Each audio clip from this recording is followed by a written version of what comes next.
monde, j'espère que vous allez bien et Morgane aussi d'ailleurs. Oui, très très bien. On se retrouve aujourd'hui pour une nouvelle vidéo toutes les deux puisqu'on avait adoré faire celle sur les cupcakes. C'était trop bien. Voilà, donc il y en a une sur ma chaîne et une sur sa chaîne, donc je mettrai les liens en barre d'infos.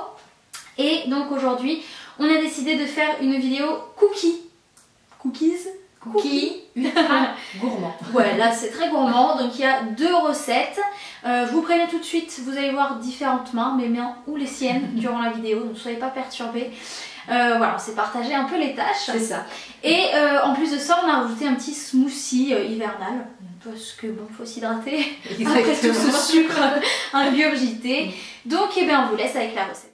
Pour la première recette, on va avoir besoin de cassonade, de farine, de beurre, de sucre vanillé, de bicarbonate, de riz, d'un œuf, de pépites de chocolat, moi je les ai pris au peanut butter, et donc là vous voyez du fluff, mais en fait il faudra des mini marshmallows parce qu'avec le fluff ça n'a pas marché.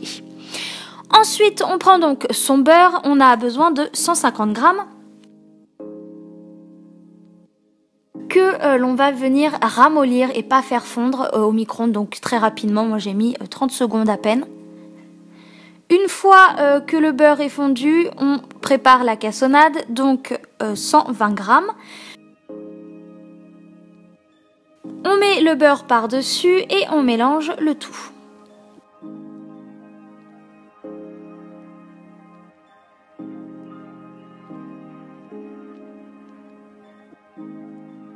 On vient ensuite rajouter son œuf.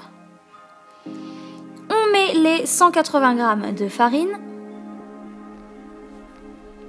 On mélange le tout, donc là vous ne le voyez pas, mais j'ai mis aussi le petit sachet de sucre vanillé.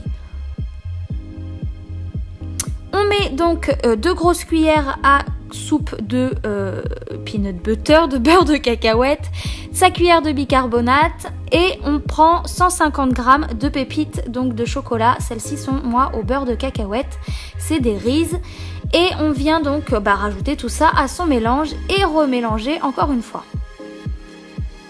Une fois que c'est mélangé, on préchauffe son four à 180 degrés et on laisse du coup en attendant reposer un peu sa pâte au frais pour éviter qu'elle colle. Pour la deuxième recette, on part exactement sur la même base, mais cette fois-ci, on enlève le peanut butter et à la place, on met des pépites de chocolat.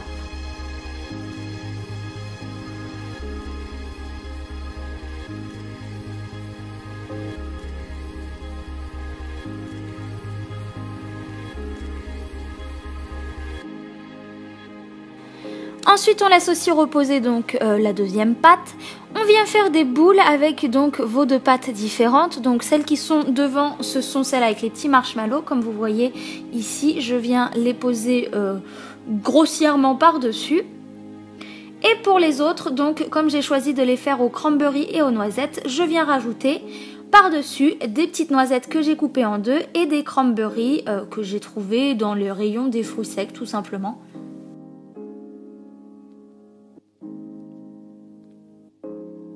On enfourne le tout pendant 10 à 15 minutes. Surveillez-les bien, de toute façon ça se voit quand ils sont cuits. Moi perso, je les aime un peu moelleux.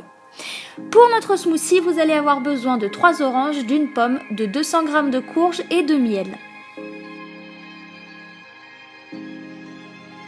On vient donc peser sa courge pour que ça fasse 200 g. Bon là voilà, moi ça fait 203 g.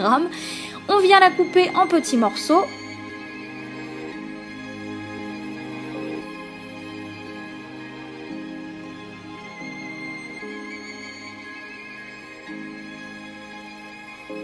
Et on va venir la faire cuire donc une dizaine de minutes pour qu'elle soit beaucoup plus molle. En attendant que la courge cuise, on vient couper sa pomme en petits morceaux, pareil. Hein. On verse le tout donc dans son blender.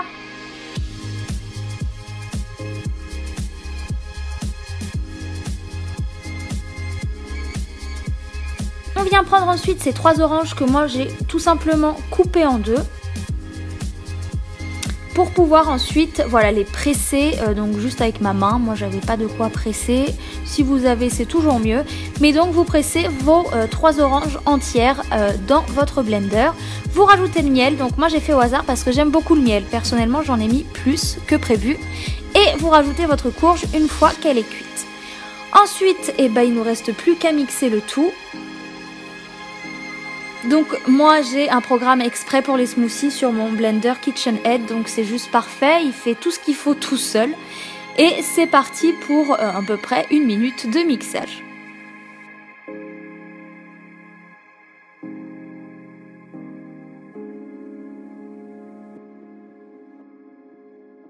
Une fois que c'est fini, j'ai décidé de verser le smoothie dans une petite mason jar. C'est toujours plus joli à présenter. Si vous n'en avez pas, un verre évidemment fait l'affaire. Inutile de le préciser. Entre-temps, les cookies ont eu le temps de cuire et voilà ce que ça donne. Ils sont bien moelleux, c'est un pur délice. Il me reste plus qu'à vous souhaiter de vous régaler et attention à l'abus de sucre. Gros bisous!